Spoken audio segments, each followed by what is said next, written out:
What's up, guys? This is Fahrenheit back again with another video, and this video is going to be another Bayonetta 3 theory video. Whereas the last one was kind of like an impressions in theory. It was my initial impressions on the Bayonetta 3 teaser and some theories that just kind of came to me at the time.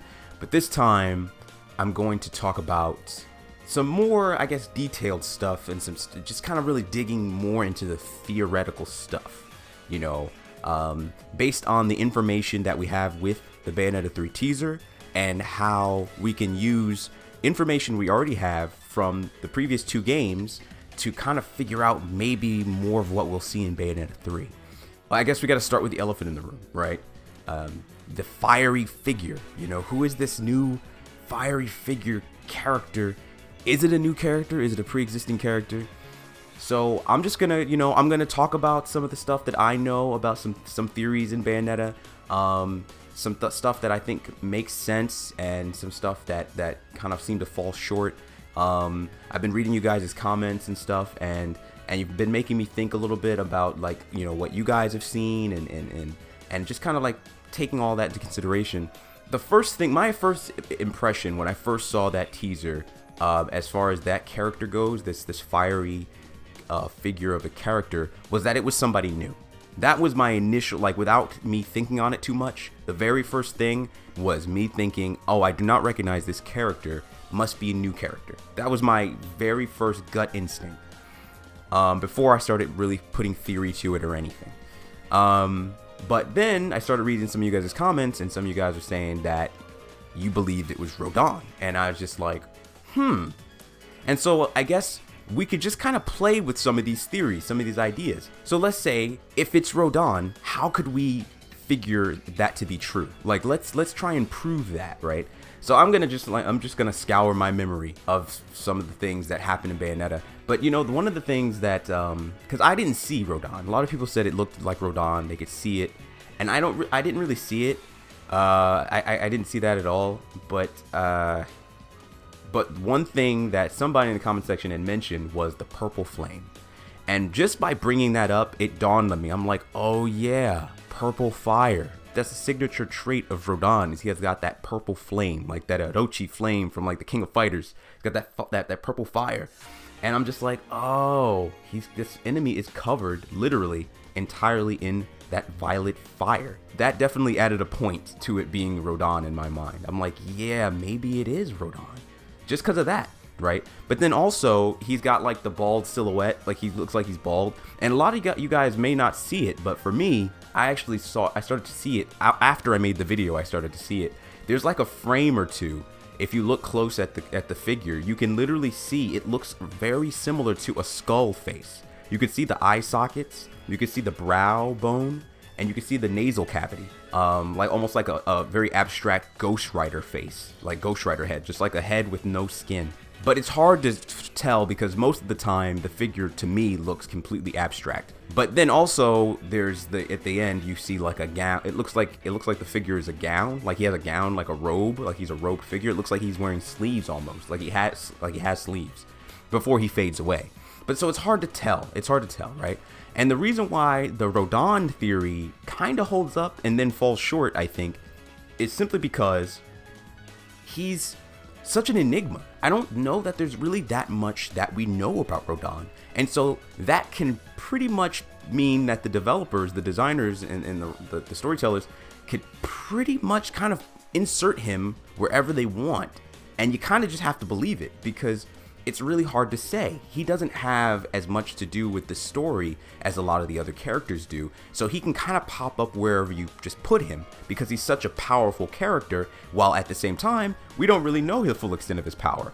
He's probably been around for a long time, while yet we don't know how long he's been around. So it's just like, who knows what this guy has done in his past, right? And that's the one thing we can take from this teaser, is that it's in the past. It's gotta be, right? Because you look at Bayonetta.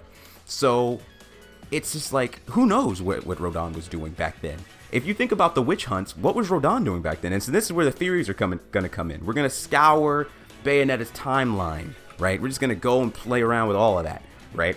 Okay, so where was Rodin, right? And that's the thing, you can't really say. But we can say that Rodin, at least I thought that he at one point was an angel or a lumen sage, I should say, right? Because if you buy the platinum ticket in Bayonetta 1, from what I recall, he becomes Father Rodin. So he gets the plumage and the wings and that form, the same form that Father Baldur has, when he becomes Father Baldur. He takes that form, that high seraph, high lumen sage form. So that to me, at least, was saying, oh, wait, he has a connection to the lumens. And I used to think he was like a fallen angel or something. Or maybe he's like a lumen sage that, made a deal with, Inferno, and he kind of decided to go down that path because he was more interested in his weaponry and creating, as a weaponsmith, creating the most powerful weapons, and that kind of stared him down like a path of like darkness. And so he started just giving into that, and he started just using demons for his weapons, and he really wanted to explore how powerful he can create these amazing weapons using the souls of demons and stuff like that. And so maybe he just kind of just forsook his place as a lumen sage, or maybe they banished him because of his blasphemous creations. Who knows, right? But that's it goes to show, like, okay, he has been a lumen sage of some kind at some point, a very powerful one. But again, so that means we could at least assume he's as powerful as Baldur. At least, right? Because he seems to have the same stature, that same form. So we could say he's at least as powerful as Baldur. But Baldur is very powerful, to the point Baldur's never even, before we even get to Baldur, we're going to get to him, right? We're going to get to him. But so Rodin, it's hard to say. It's hard to really place him where he stands in terms of his strength, what he could do in terms of beating Bayonetta, in terms of how he was born, where he came from, how long he's been around, what his true goals are. We don't really know. He's such an enigma, But one thing is true. One thing is definitely true. And that is that Rodin and Bayonetta, they would not hesitate to go at odds at each other if one or the other gets in the other's way. And they made that very clear in Bayonetta 1.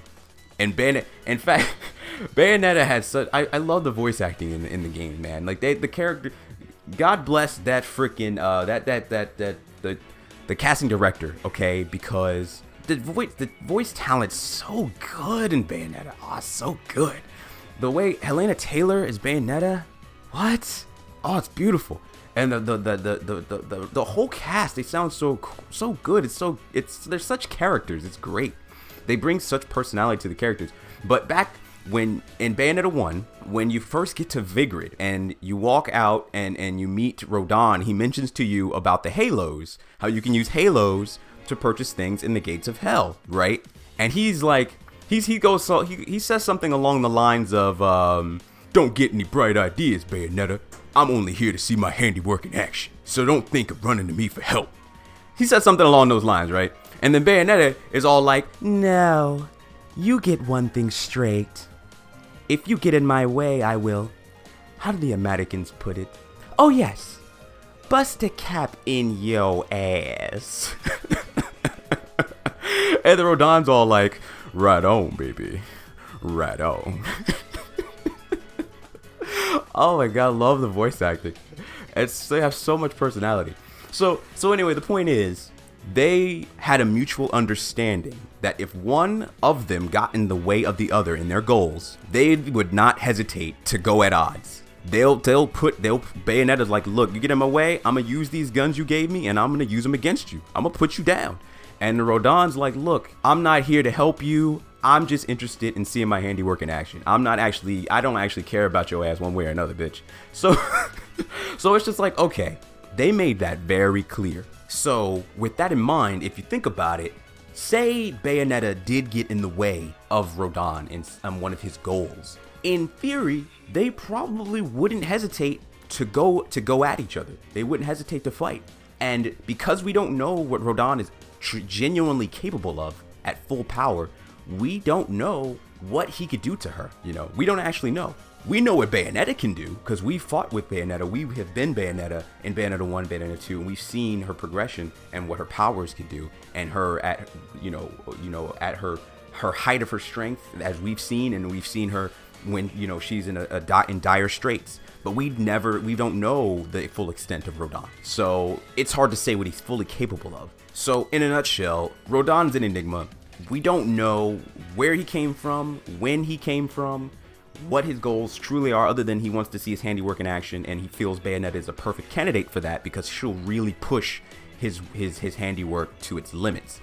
But other than that, we don't really know what his goals are. Maybe it's really just that simple. Such as in Bayonetta 2 when he went to get the Alruna from I can't remember her name, but she was that rose designed character that was absorbing Jean's soul in Bayonetta 2. Rodin, he went all the way down to hell, the deepest parts of hell, just to absorb that demon. In fact, if you think about it, Bayonetta had to go through all that crap she went through just to find the true gates of hell so that she could get into hell, and the Rodin just takes a portal there and meets her there. And then after you beat that boss, Alruna or Alrenane, or I can't remember her name, after you beat her, then he just shows up and just absorbs her, because that was probably his goal the whole time. Like, you show him looking at this device and he's smirking because he just wants to take advantage of the situation. So we see that, right? We see, in fact, Bayonetta's about to finish her off, and Rodin steps in front of that fist, Madama Butterfly's fist, like, hold up, woman, chill. And he goes and absorbs her, because that was his goal, right? And he does let Bayonetta use it afterwards, though, but it's clear that seems to be the most important thing to him. So I'm thinking about it, I'm like, what would cause Bayonetta and Rodin to ever go at odds if all Rodin ever wants to do is absorb random, these or not random necessarily, but these powerful demons, and beat them into submission, or have Bayonetta beat them into submission, and then absorb their souls and their essence and their powers or whatever, so that simply Bayonetta could use the weapons. So it's like, when would they ever come at odds? And so it's hard to really say with Rodin. There's a lot of questions with him being this fiery figure. So the next character that some have theorized the fiery figure could be is Baldur, Bayonetta's father. And I could see that when I look at like the silhouette, like the figure, the shape of the figure, right before he vanishes towards the end of the teaser, it does look like the fiery figure has the shape of like a robe, like he's wearing a robe, and right before he vanishes. And I believe the only prominent character that we know of in Bayonetta that wears a robe that looks kind of like that is Baldur when he's older in Bayonetta 1. And so I could see that. But one of the things that kind of detracts from that for me, that keeps it from, in my mind, that makes it so that maybe it wouldn't be Baldur, because unlike Rodin, who we don't know that much about his past and his motives, we know significantly more about Baldur and his motives and where he came from and what the outcome was with his story.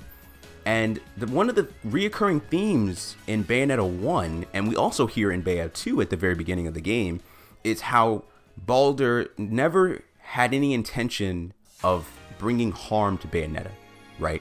It seemed like that was a constant theme. You would literally hear his voice coming out, like speaking out to Bayonetta. Even she didn't even know what was going on back when she was first making that trip via train to Vigrid, and Baldur starts speaking to her. At the time in the game, you don't know who that is that's speaking to her. You don't know it's Baldur, but that's his voice. He's speaking to her. He's saying that he's like, he says something about, I have no intentions of bringing any, or I will not allow any harm to come upon you, my child, or something along those lines, right? And so that happens often. It happens again sometime after you defeat what's his name? Fortitudo, the giant upside down head twin dragon, blue eyes white dragon creature thing, right? It happens sometime around then too, when she defeats him, and then she jumps down off that platform, and you hear it again. It's a reoccurring theme. And if you think about it, if you look at Baldur, you look at what's happened with Baldur, even all the way back in Bayonetta 2, one of the first things you see in Bayonetta 2's opening is Baldur laying there by Jubileus' shattered stone head, and he dies, right? Or at least it seems that he dies. He fades away. His physical form disappears. He seemed like he was completely out of strength, and he fades away, which is fair enough. His body's gone through a lot. He was just inside a god-like creature, and that thing got plummeted towards the earth, and Bayonetta and Jean beat the crap out of it, and all this crazy stuff was happening, and so it's not hard to see. Plus, at this point, we also know that Aesir or Lopter, the evil aspect of Aesir, was trapped, locked deep inside of Balder. So at the same time, that may have been taking a toll on him. So it seems like he just faded away. And even at that point, he still never had any intention of hurting Bayonetta. It seemed like that was his dying breath, was that aspect. So Balder clearly cares very deeply for Rosa, his lover, and his daughter, Cereza. He cares very much for them. And so I feel like even when he was corrupted by Aesir's pure evil, or that evil half of Aesir, and how that, because it didn't seem like Aesir brainwashed him, right? It seemed like it just took great influence on his motives. That seems to be more what happened. But even with that, he still, in the end, never really had any intention on directly harming Bayonetta. And so it's like, well, in that teaser, whoever that silhouette is, looks like they may be kicking the shit out of Bayonetta. And I don't, like, she's so bloodied and battered, and then he seemingly just tears her apart. It's just like, that seems way too brutal for somebody who all this time, through everything he's gone through, even when he was going to completely wipe the world clean and reconstruct it in his own new image, he still never had any intention. He still had Bayonetta at his side while he was wiping everything else clean. He didn't ever have any intention on hurting her. And so that just seems very, very out of character in my mind. Because it's like, if you look at what happened, right, when he was fighting in Bayonetta 2 when they defeated Aesir, and he went and stopped Aesir from going back in time and redoing his plans all over again so that he can reconstruct things in a way that would allow him to be victorious in the end. He steps in front of Aesir, absorbs Aesir into his body, and then Loki, or Yugi as I like to call him, and I think a lot of you know why, he comes out and he says something along the lines of, "Hey love, be careful, you're dealing with pure evil there." And then he absorbs them right before Balder absorbs Aesir completely. And gets sucked into this time warp. The last thing he asks of Bayonetta is for her to refer to him as her father, as daddy. And then he kind of like, that's all he needed. And then he just gets absorbed into the time warp. He gets whisked away, right? And so you see that and you're like, yeah, like he genuinely cared for her. He genuinely cared for her. And then you look at the instances where Bayonetta and Balder had altercations, right? Because he gets whisked back in time. Obviously, he gets whisked back into the past, right? And so I'm thinking, I'm assuming he got whisked back before the witch hunts, right? He was in, because I think he's been planning everything for that long, like with the for 500 years plus, where the construction, the downfall and everything of the clans, and the creation of the Interval building, and all of that heavy artillery, and Isla del Sol, and the entire resurrection of Jubileus, and all of that entailed. Everything was his plan. And that took probably a long time, because when you see him again, he's older. I don't know why he's older, because if you think about it, Jean's not older, and I don't think she had a 500-year sleep like Bayonetta did, which one could assume that just kept her rejuvenated and young. Who knows? But I don't think Jean, she didn't seem to age very much, but for some reason Balder has, and I just kind of chalked that up to perhaps it's because of the strain that was on him. It was that strain of having Aesir locked inside of him. So maybe it aged him. I'm not sure, but after all that, you see, even with all of the stuff that he did, right? If you look back at when Bayonetta fights Balder while they're in hell, they went through the gates of hell, they're in Inferno, and Bayonetta gets in Balder's way because Balder is trying to exact his revenge on who he thought killed Rosa. So he's a man on a mission. He's seeking vengeance, and Bayonetta keeps getting in his way, and when he drops that spirit sword down on her, right? I noticed that it's not like he was just like, let me just execute this bitch, get her out of the way so I can get my revenge. It seemed more like he was being preachy, right? Like he was just like, he's trying to express to her, I will not be stopped. Get out of my way. right? That seemed to be more his goal, right? He was just kind of like lighting a fire under her butt, like saying, if you get in my way, this is what you're in for, right? It's almost like he was like, just, respect my wishes, move aside. That seemed to be more what he was going for. Not like, I'm just going to end you, right? Even though it probably wouldn't have been that easy, but if I think his goal was to do that, he wouldn't have been talking so much about it, about, what he was going for. He would have just been, more meticulous about it. And then if you then go back to Bayonetta 1 and you look at when Bayonetta was fighting Baldur for the first time back then, older Baldur, father Baldur, notice how he seemed to be like just brushing all of her moves off of him, right? She was using her infernal demons. Those things weren't doing shit. And just like all of a sudden, she just shoots him in the head with some lipstick and then it's done.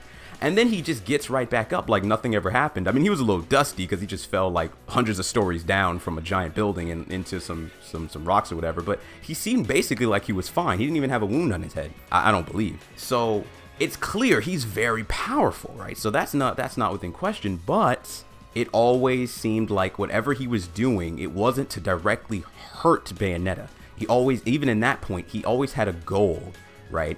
And in that, even in that particular moment, when Bayonetta altered time because she brought young Sudeza from the past back to her past, but she changed things. It changed because she gave her that ribbon. It kept her from being put into that 500-year sleep, and it ended up for some reason altering history that allowed for Baldur to then take control of Bayonetta. And even then, she just kind of floated up and just like landed in his hands all gently, and then she just put her inside the left eye. He never seemed like he's ever really trying to hurt her. He even backed down and let her seemingly beat him just so he can attain his goal, instead of just beating the crap out of her and then just getting what he wanted. You know what I mean? So I feel like, and that's another thing, and that's another thing too, like with the Bayonetta herself, right? In the teaser, who is that Bayonetta? It's some have mentioned how she doesn't even have her beauty mark.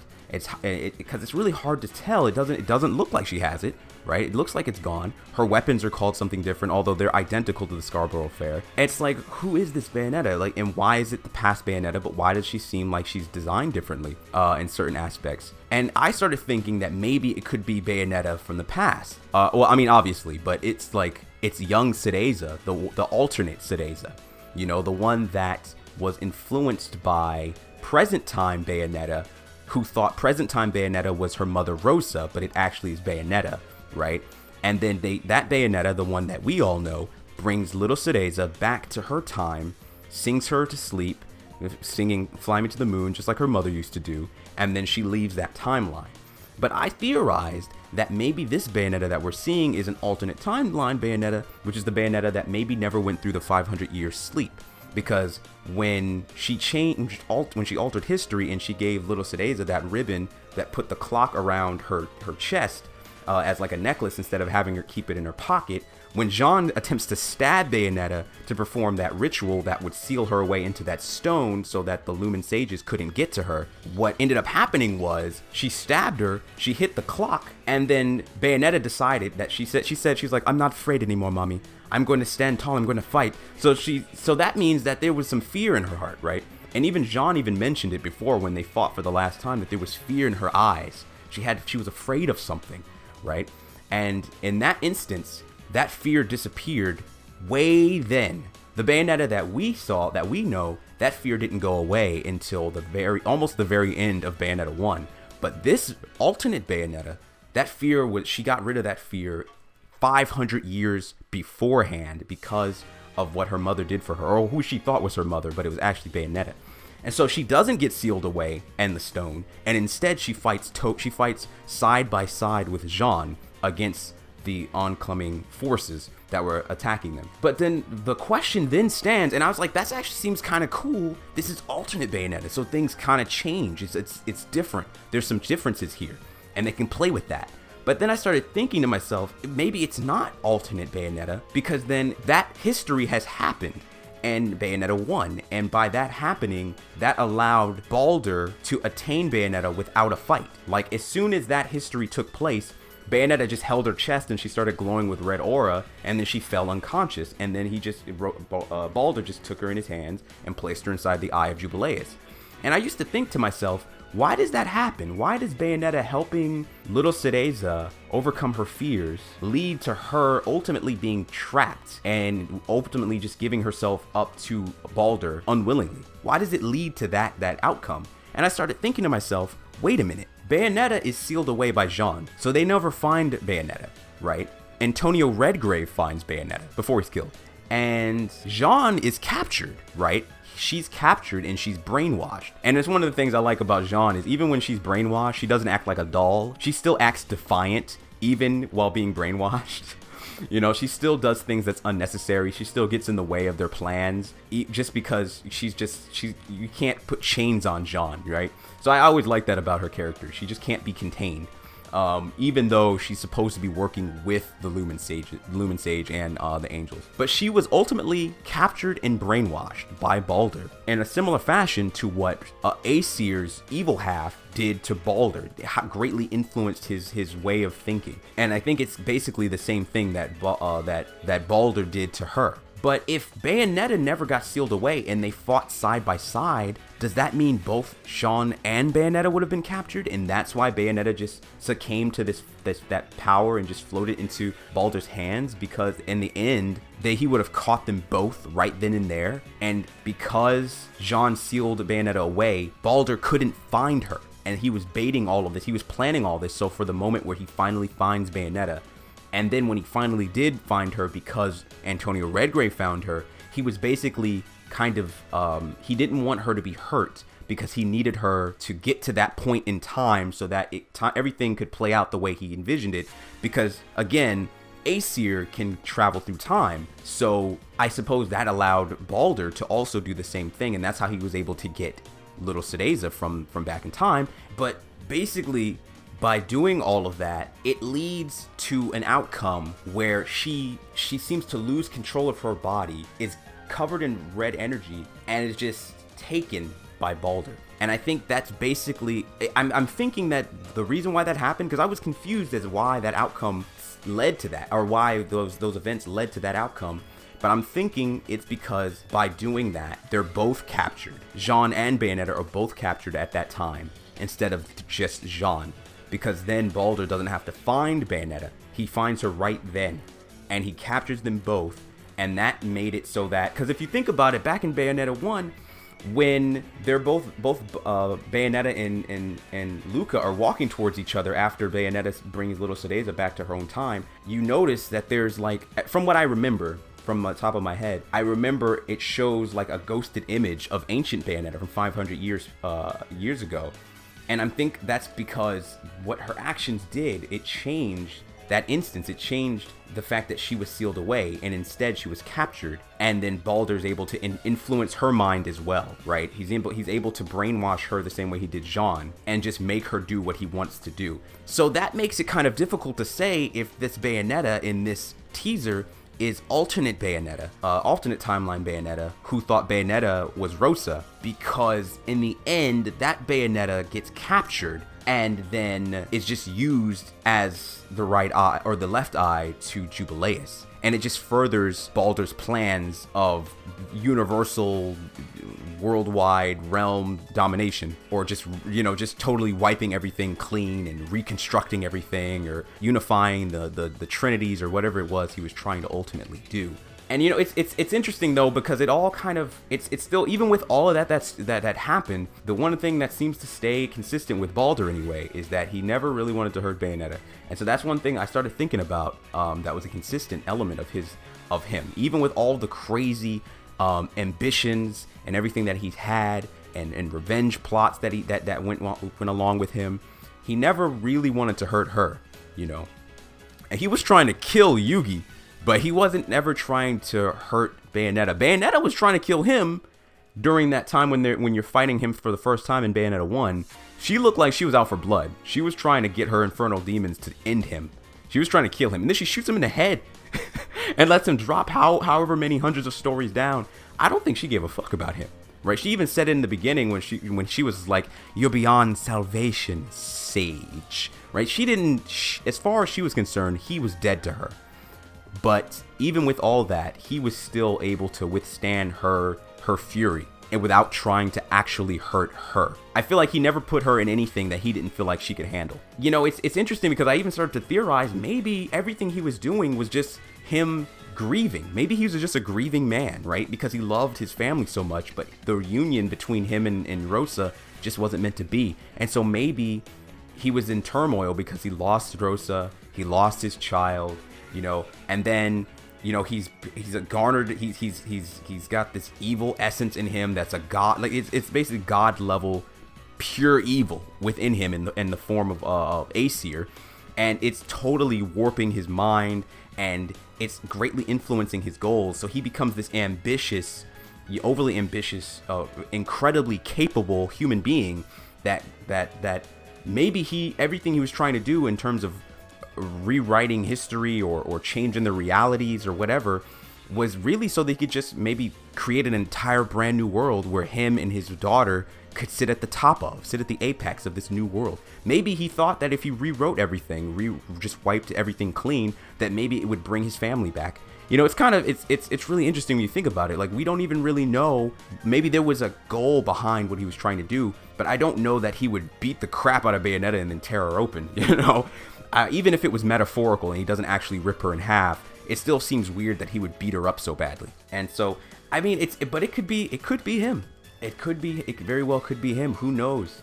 Maybe he somehow escaped death and he somehow has pulled himself out of that chicken and egg timeline kind of like constant cycle that he's in. Maybe he somehow found a way to pull himself out of it, you know. But then that begs the question, you know, what happened to Aesir? You know, like, what's going on with Aesir? Because Aesir is within him, seemingly bonded together. And, you know, and again, Baldur dies at the beginning of Bayonetta 2, so the end of Bayonetta 1. So it's really, it seems like his life always ends in that fashion, no matter what. Maybe that was the goal of Baldur. Maybe he knew that if he did something so extreme, that it would finally allow him to rest and keep Aesir from continuously trying to redo time and take over or rule the world again. So maybe that was his goal, so that he could end his life and take Aesir with him, maybe.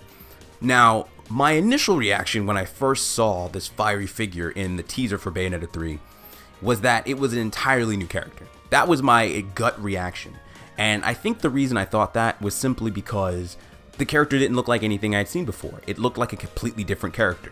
You know, without analyzing it or anything, my first impression was, oh, whoa, who's this new character? This is crazy. He looks crazy. You know, that was my initial impression.